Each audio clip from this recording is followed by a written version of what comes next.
Yo, how y'all doing today? I've been playing a lot of games lately, and not just new ones. Surprisingly, most of them have been replays, and honestly, it's been the most fun I've had in a break, for the most part. And I say that because some of these games have been, Hey, Betty. Looking good. Thanks, Pete.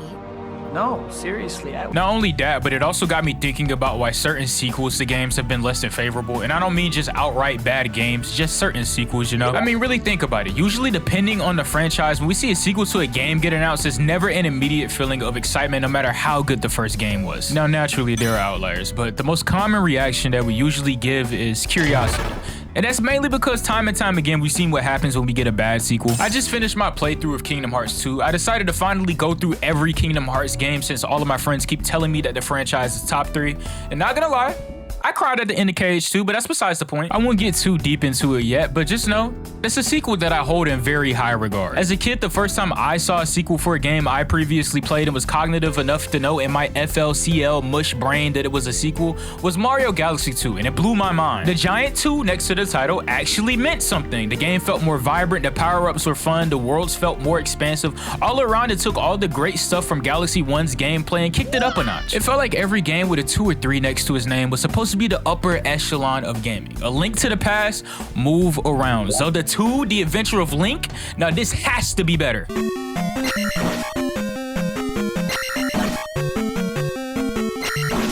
So we're just gonna play A Link to the Past. When it comes to what a sequel should be, I feel like there's not just one set of standards or notes to hit. The most basic thing I expect from a sequel is to expand on the concepts of the first game, whether it be through gameplay or story. At the end of the day, I shouldn't go into a new game and get the feeling that this could have been DLC for the first one or just a spinoff. And by the third game, I expect some insane new twist or for you to have a full grasp on a formula or vision for your franchise. And to be honest, as far as examples go, I think there's one character that definitely isn't new to them at all. Let's talk about Spider-Man.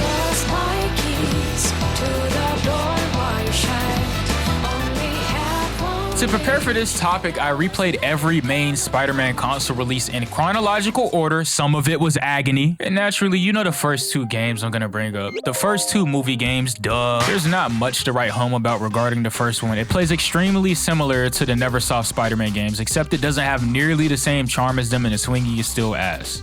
And wall crawling. And combat. Plus, unlike the Neversoft games, this game came with some set of expectations. It's based on the Raimi film. So the first thing I expect when I'm heading into a game adapting something closely is to at least be able to do a smidgen of what's depicted in the source material.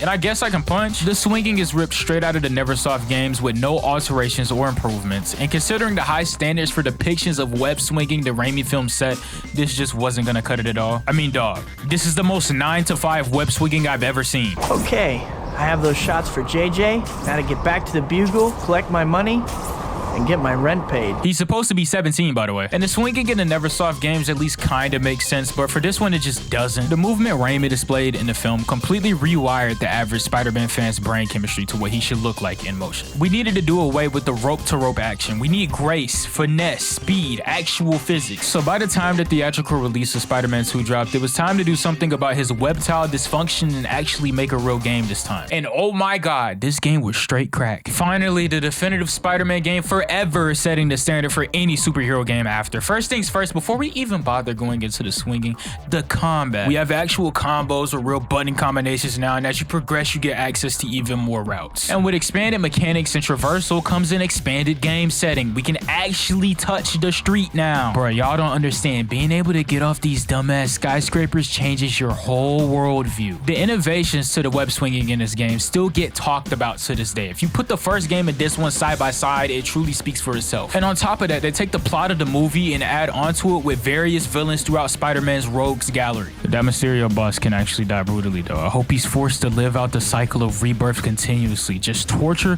on top of torture, losing all sense of self. The only illusion is the illusion of hope that you somehow escape this damned hell. But yeah, nah, bro, this game was sick. And then we got Spider-Man 3. Definitely the game ever.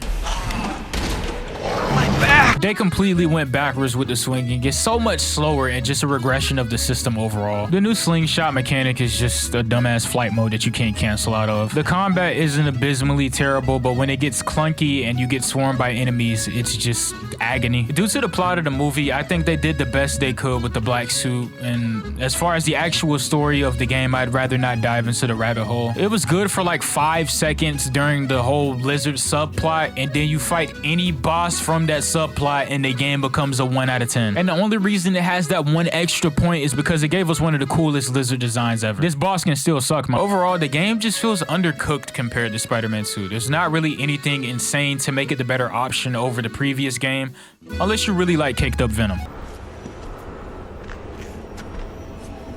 Now, let's talk about how we're going to destroy the spider. Now, let's fast forward a little bit, skip all of these, and we're finally at Spider-Man PS4, Insomniac's attempt at making the definitive Spider-Man game. And for a first attempt on the IP, I mean, this is pretty good. A little bit more grounded aside from the suitabilities and gadgets, but I honestly didn't mind that as much. The story was decent enough. Some parts could have been done better. Taskmaster ended up being wasted potential, not gonna lie, and I feel like a lot of the bosses could have been cooler, but this was a decent game. The one thing everyone unanimously agreed could have been done better though was the swinging. While I could appreciate the nuances it added, like different swinging styles when close to the ground, and that's about it. It didn't make me feel like I was tearing through New York. It kind of got boring after 5 minutes. There's certain map interactions you can do, like launching yourself through tubes, but it just cuts off your already non-existent speed. It also didn't help that they had the blueprint on how to make the best swinging like a decade ago. Instead of Peter swinging like it was a 9 to 5, this time he's swinging like it's just government mandated. You're in luck, Yuri.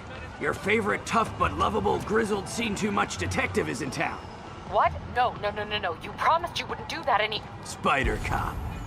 Please, no. Everything about the traversal just felt incredibly slow aside from point launching, and parkour isn't even worth talking about. I did really like the suit powers though. That was super cool, and while some of the gadgets felt a little jarring and I thought it could have been traded off for more crazy stuff in his base moveset like web constructs, it was cool to see Peter's more scientific side shine through. I don't have much to say about Miles' spin-off game. I think they improved the animations with swinging most definitely. It was smoother, flashier. It felt funner to swing for longer, but mechanically it was still missing a lot of stuff to really elevate the formula, and it's a spin-off, so it's inoffensive, but you know, still waiting for that big push. And after a very long wait, we finally get Insomniac Spider-Man 2, but it's a little complicated. You see, there's this one tiny issue with Spider-Man 2, and that's the fact that Web of Shadows exists. And I mean that in a literal sense, and in the sense that, you know, when there's a game that does similar concepts to another game, but it's just depicted better overall and sets the standard for how things should be in future depictions.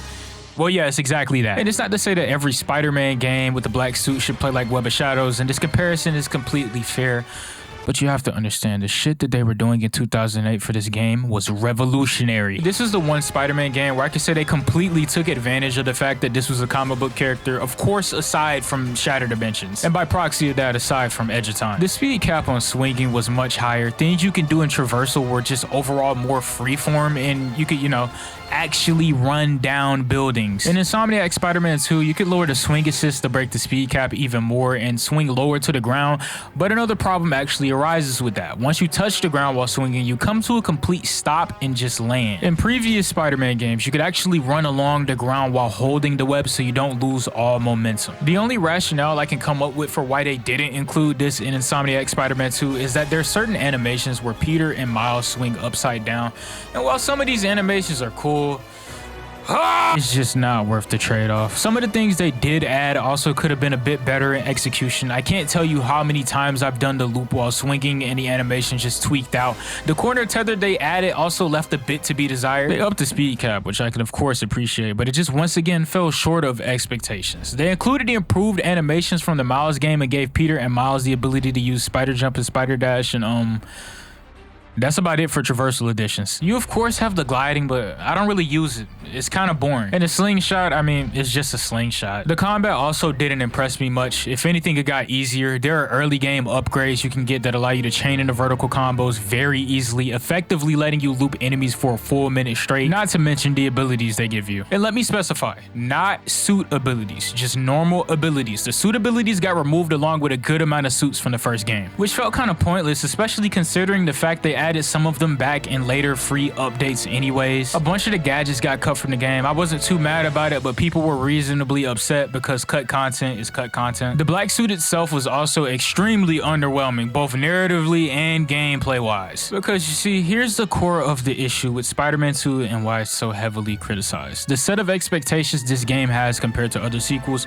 are drastically different. Not only did it need to outdo the first game, it also had the heavy task of outdoing every game before. And I'm not saying that this should be the case or that this is fair, but you know, it's just the way it is. It was less of a sequel to the first game and more of kind of a statement type of game, you know, kind of like the first Spider-Man 2.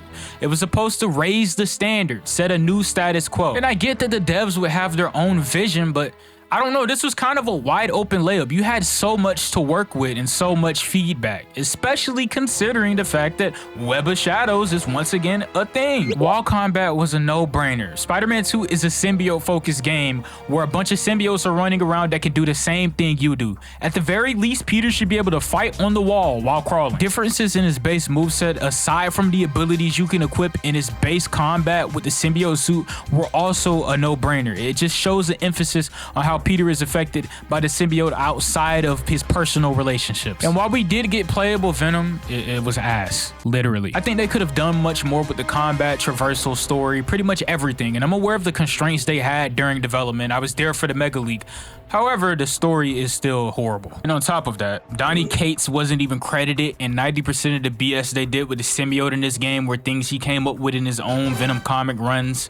Except, you know, in those comic runs, it was written well. Y'all got black suit transformations in gameplay? Nah, we got Adidas, nigga. Yeah, no. Well, Canon, there's also the post-game content. Oh, you thought there'd be post-game content? Nah, we got suits, though. But I don't like those suits. We got Carnage, but not really, I guess. Oh, and no DLC despite the first game having 3 packs. It was leaked that Spider-Man 2 was supposed to have it, and in a very messy update, they left the dev tools in the game showing some of the unfinished DLC. Clearly, that all got scrapped, including the Carnage DLC. Pretty sad. But what about the other side? What does it look like when a game gets a sequel while taking place in the same setting, but it actually ends up being good?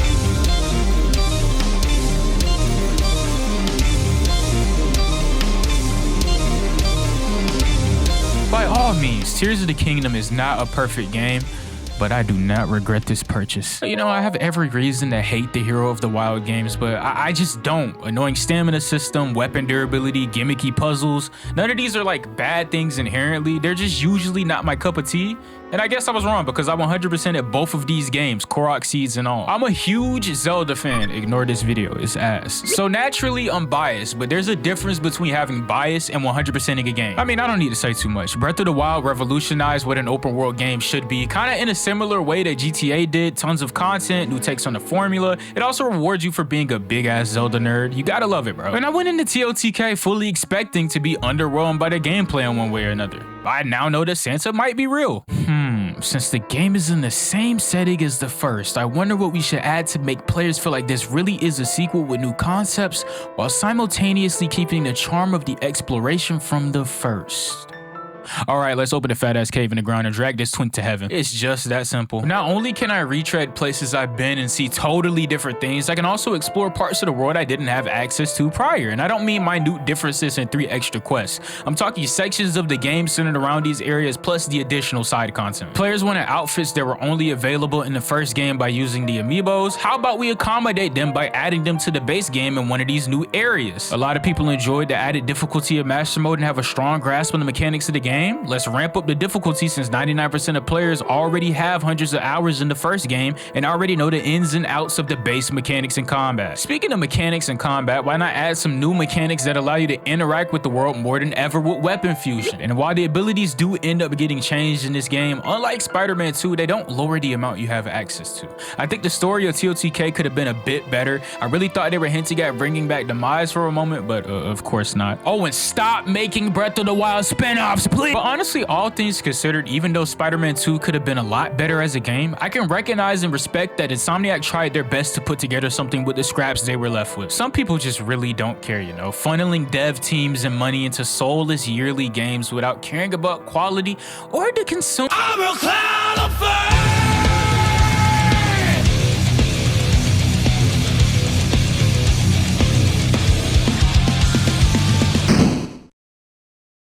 These are what I like to call husks, shells of their former selves. The concept of a sequel completely loses all meaning. I could take 2 shits one day from the same meal and the second shit would have more variation than the first. 2K either sells you the same game every year or sells you the same game with less features to only add back those features next year in the next game. And then on top of that, end support for every game before it after a year or 2. Yearly releases for franchises is brain dead. One game just copy and paste itself and the other game drops AAA alpha tests and slaps a $60 price tag on it. I played BO6 on Game Pass, and the game was enjoyable for like 3 months. You know, I have to check on COD at least once in a while, bro. I play a lot of games, but you know, I grew up on COD. It's like checking in and seeing if your drunk uncle died on a DUI. But you know, this time they overhauled the movement, added some guns I cared about from previous CODs. The maps were still ass for the most part, but I was able to feel something.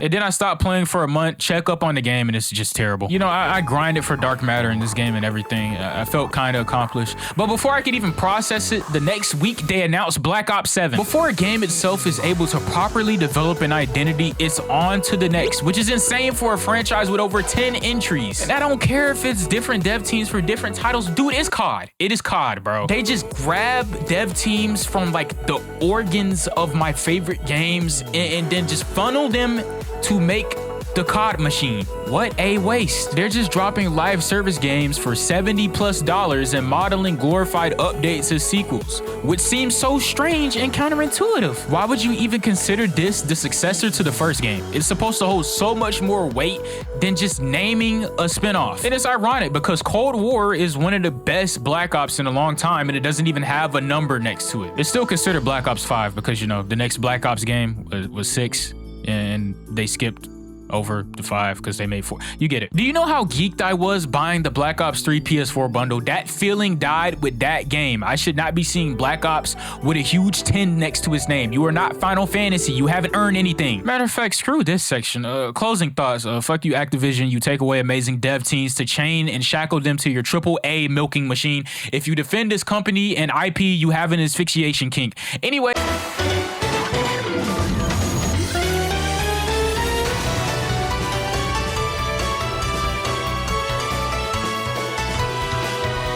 I mean, come on, bro. It's perfect. It's beautiful. It's Silk. Let's make this quick. Okay, a sequel, a Metroidvania. What do? We make the map bigger, the secrets more hidden, the backtracking funner, especially when sometimes the areas you explore get recontextualized. Late game in Hollow Knight, you could face tank a lot of things. Like seriously, it was kind of cheesy. But it's an understandable reward for sticking it out that long and getting new charms. But this is a sequel. We gotta ramp things up to really make players work for it. More platforming, now packaged with these demonic traps. But it makes sense. You're not the knight, you're Hornet this time. A hunter. You trade off defense and spells for being way more efficient at combat, more mobile, and actually talking. It's amazing how they can justify the jump in difficulty and change in moveset compared to the first game by going off of basic lore. This is what it's all about. Hollowness is just one place in a bug world. It's not hard to change the setting. Hornet is the complete opposite of the knight in terms of how they interact with everything. So of course the game is going to be a way different take on the formula while simultaneously giving us more answers to questions we had about Hornet from the first game. Excellent sequel.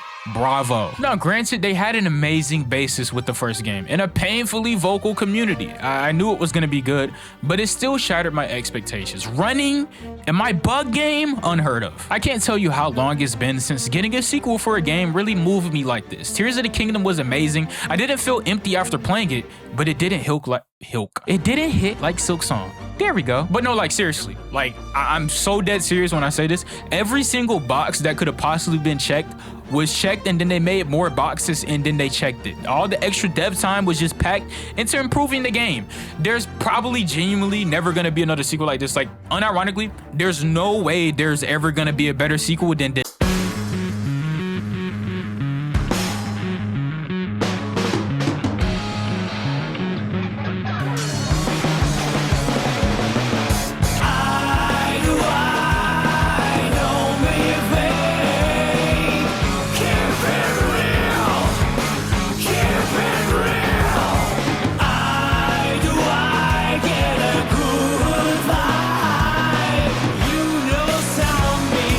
Little bit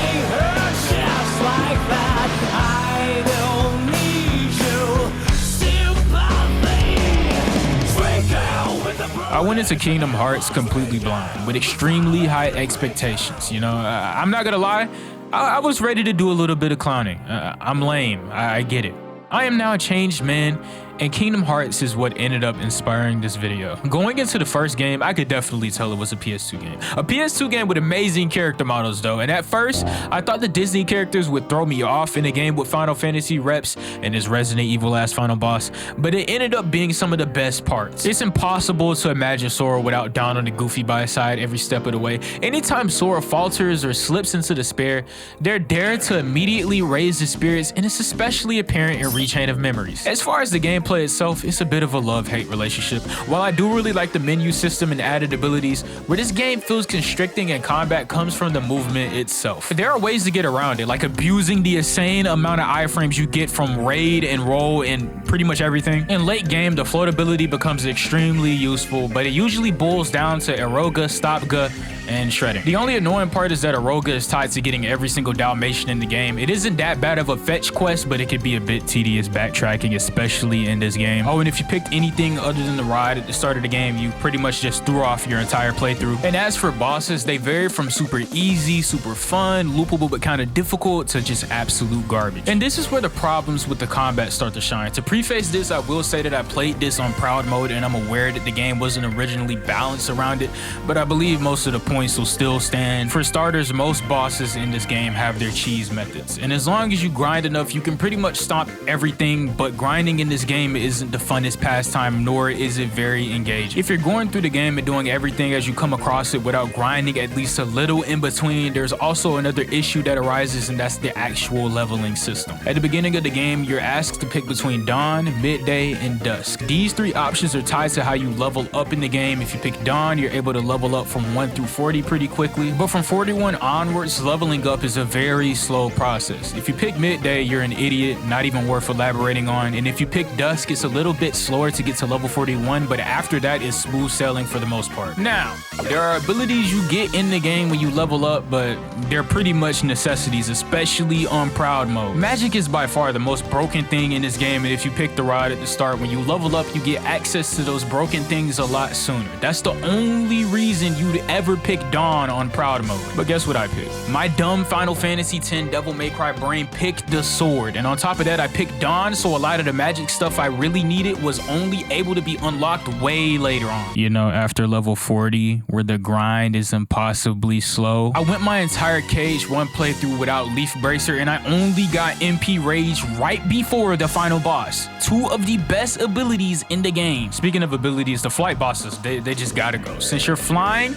you lose access to so many options. Some of the higher damage routes come from the ground. You completely lose access to all summons. Granted, summons are super broken, but they're broken in every Kingdom Hearts game, and it's harder to dodge things because there isn't a dodge roll equivalent for flight. Dolphin Kick is almost that in the Ursula fight, but that fight is so terrible for various reasons. Fight 1 and 2. The super armor some of these bosses have make them so unfun, bro, especially when they start attacking in the middle of your string and you can't cancel the combo to dodge a lot of the time, so you just end up figuring out how to loop them or their pattern rotation. It's learnable, but not in a very fun way. I like when bosses fight me with some real passion, which is why Unknown is the best boss in the game to me personally. His patterns are fun, he looks sick, and he's unlike anything in the game. It's like he comes from a place that doesn't exist.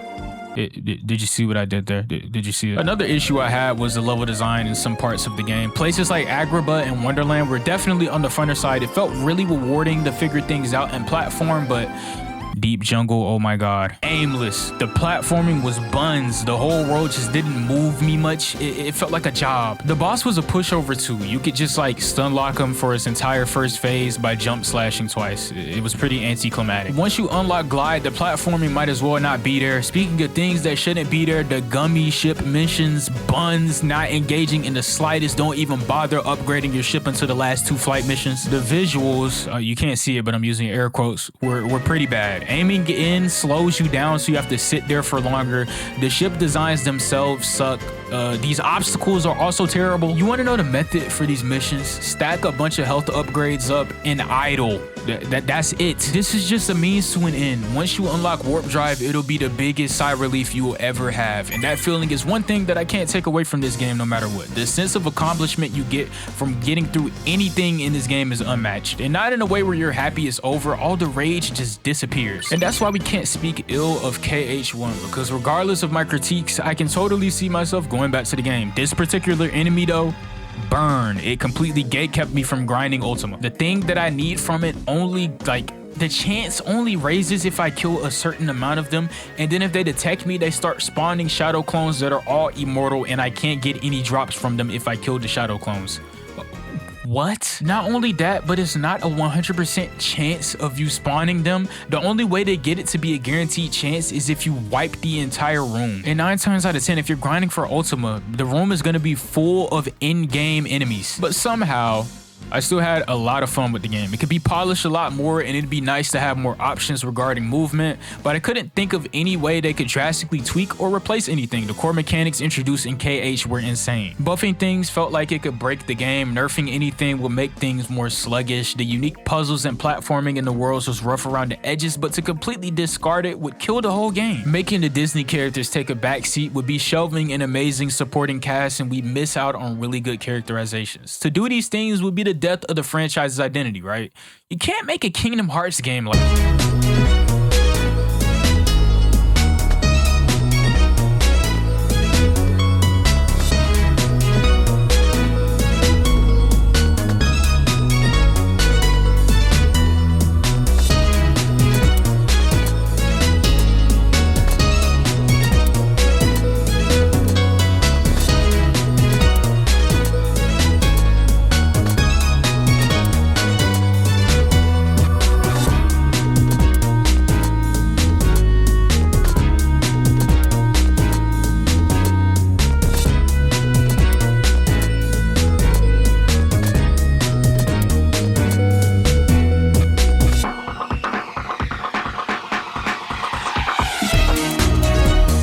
Hearts 2 is one of those games that just, it shouldn't exist. It should have been impossible to make a game like this, but here we are. And it's one of the greatest RPGs ever made. Specifically Final Mix, because who even owns base Kingdom Hearts 2? Every complaint or nitpick I had from the first title was fixed. It was a completely different game, but it was undeniably Kingdom Hearts. Look at this camera, bro. This is everything. This game introduces reaction commands. Depending on the enemy you're fighting or situation you're in, sometimes the reaction command will pop up, allowing you to perform a unique attack or interaction.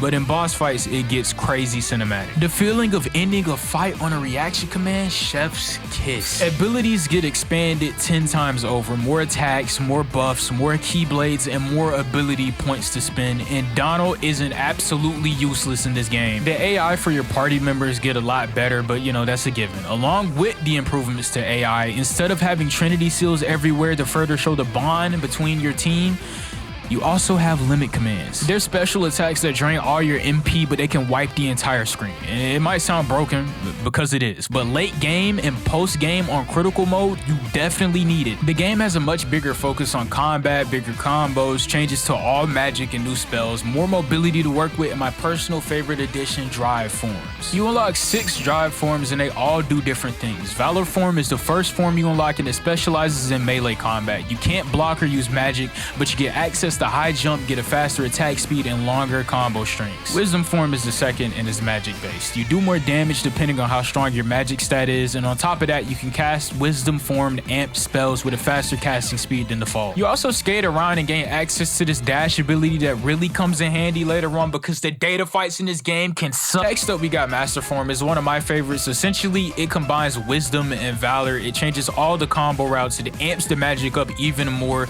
You become floatier and you gain access to double jump. And then we got the punishment form. Anti-form. Since dry forms are obviously overpowered, there has to be something to at least try to balance things out, and that's when anti-form comes into play. If you go into your dry forms too much, you raise your chances of going into anti-form, and you can't really do much except attack, not gonna lie. You can't gain HP, you can't use magic, you can't use your keyblade, you can't use reaction commands, and this form has higher chances of being activated when you're fighting organization members. For some reason, it absolutely shredded Larksing though. The only way to reset the value of the chances of you getting into anti-form is by activating final form. It's my favorite form in the game, and it's obviously busted. You get crazier combo routes, all your magic is enhanced, and you unlock glide. Lastly, we have a limit form. This one actually wasn't in base KH2 and only got added in final mix, and I can tell because it's extremely broken. The colorway for this form is a reference to your outfit in KH1, and all your combos change into KH1 combo routes, but the real broken stuff from this form comes from the limit commands and the fact that you can go into this dry form without Goofy and Donald. No, like seriously, the limit abilities you're able to do in this form are crazy. Strike Raid, oh my god, bro. Like, you can cheese nearly anything in this game. Nearly. By leveling up each of these forms, you gain movement abilities you can equip to default Sora, and each individual form levels in different ways, adding some variation to the grind. Platforming in the first game became tedious when backtracking, and certain sections were a bit aimless, so they flattened things out a bit more and increased the enemy count in each area, as well as enemy variation in conjunction with the improvements to the combat. And while they may have taken away a lot of the verticality from KH1, the worlds don't feel smaller compared to their KH1 counterparts. Sora just feels bigger. Spells like Stop Arrow and Gravity were removed and replaced with Magnet and Reflect for more intuitive defense instead of just face tanking, and in Magnet's case it aids in combo extensions. Cure was nerfed. Instead of just being able to spam it on yourself and heal when you had enough MP, which you always had enough MP, instead it takes all of your MP. You have to wait for your MP to recharge, but the trade-off is that it actually heals your entire party this time, which is really good because your party is actually useful in this game and you're reliant on your party members to go into your dry forms. The bosses in this game are so much better, and that's due to them getting better at designing them and the fact that Sora actually feels on par with them this time around. Fighting Roxas actually did feel like I was fighting myself at times. There wasn't a single boss that I felt was ridiculously unfair or straight on fun to face, and that's saying a lot because things in this game got ridiculously difficult. But that's just what happens when you design boss patterns that don't have 2 frames of startup and put 30 projectiles on the screen that instantly start tracking you. Ursula, Ansem, Phase 1 through 8. Not only do they continue to push the envelope on the action RPG genre, they actually continue building up the beautiful narrative that spawned from Rechain and KH1. Oh, and bro, my nigga Roxas. On me to kiss my cheek, 2 hoes on me to kiss my feet, then it's 3 hoes out there to try to cheat, now it's 4 hoes on me to suck my meat, 5 hoes with it just hits every note as a follow-up to the first game and more. It bleeds to improve on itself in every way, while keeping what made the first game so great. Give it up for Kingdom Hearts 2, man. And yeah, I think that about wraps things up. Bonus time. Come on, bro. I made a promise. I keep my promises. You already know what time it is. Music section. Man, where do we even start? May Simones. I'm gonna keep it 100, bro. Animatu might be my album of the year. Indie rock and jazz? Dog. I Can Do What I Want might be a generational song. Every single note she hits is on time with an instrument, and when it's not, it's usually filling in for where instrument could be. Speaking of instruments, I don't think there's a single sample used. The production quality in her music is just insane, and this is genuinely just some of the best guitar I've heard ever. But the vocals are the core, and it's not just this song. Every single one of her songs has this crazy production, these insane vocals, and this instrumentation, and I still can't figure out the guitar. It's like math rock riffs, but not math rock. But it's also not jazz. I don't know. Just go listen to her. May Simones. Next up, we got Gal the Arsonist. Makes alternative hip hop with like very dark and ambient sounds usually, but not ambient for the sake of making it atmospheric, more ambient in the sense of it gives it texture, because these songs are anything but soft. If you've ever listened to Snot before, he's like Snot, but like if it was SA2 and Snot was the hero story and Gal is the dark story, which is crazy because Snot's music is already relatively relatively dark. What I feel like sets Gal apart production-wise though is the type of bass and 808s he uses in his music. Specifically in Gordian, like sometimes they'll of course be distorted, but they're usually more punchy than the 808s you typically hear in this style of music. And the way his vocals are mixed just works perfectly in tandem with the beat. And all of his latest stuff sounds like this. Definitely a gem of an artist. He's like a shiny Pokemon in the underground right now. Like, next up we got one of my personal favorites. We got Seraphine Noir. And what started as just regular jazz fusion with, you know, some experimental elements turned into something completely different. I don't even know if you could consider this jazz fusion anymore, and I don't even know if you can properly like genre this aside from calling it just alternative anything that has to do it out of the norm. Listen to Liminality and you'll understand what I'm talking about. I don't know how you can explain this. There's D&B in there, there's some hints of J-rock, there's some industrial sounds, there's this one section that just takes the bass and makes it insane. It even gets orchestral, I don't know. Then near the end, you can see the jazz influence come right back. And not to mention the angelic vocals on this. And another song that's just as crazy as this is Verdigris. It's everything that I explained in the last song, but in a completely different way. I have no words except just go listen to, I don't know. I don't know. Seraphine Noir, just go listen to the music, bro. Just do it. Next up, we got Mike the Go. If you like that lazy delivery that newer Earl Sweatshirt songs have, then Mike is just a personification of that, bro. And it's generational. Go listen to Man in the Mirror. Peak cookout music, bro. I don't even want to explain it. I just want to listen to the song, dog. Oh, and he made the beat. Of course, he made the beat. And his cadence on every song. You know that one episode of Gravity Falls where Robbie has the little like vinyl and he like puts the little record on the vinyl? And if you play it in reverse, you can see that it's like a brainwash. That's exactly what this is. It's brainwashing. Go listen to Mike, bro. Scram, skedaddle, get out of here. Just go listen to him. Oof, would you look at the time? I think that about wraps this one up, right? As always, you already know, Spotify playlist in the description, updated now with every single song recommendation, including the ones in this vid. So if you just want to go to the Spotify link, grab the songs. There you go, for your convenience. And wait, there's one more thing. The official Canon Court Discord server, link in the description. Go join now. And then you can finally learn why these videos take so long to come out. But nah, this is like my favorite video I've ever made. This was a crazy one, was it not? Finally found an excuse to glaze KH for like, what, 10 minutes of the video. That's a whole section. I'm playing through 358/2 right now, and the narrative is amazing. The gameplay loop, it could be better, but it's pretty fun. But yeah, that's about it. The video was longer than 40 minutes, but I trimmed it down a little bit because I'm so nice. I still don't know how to end video. Up in here with my tool, they can find you in the ditch, yeah. Straight for high rule, you not from me, you a glitch, yeah. I'm in my rules.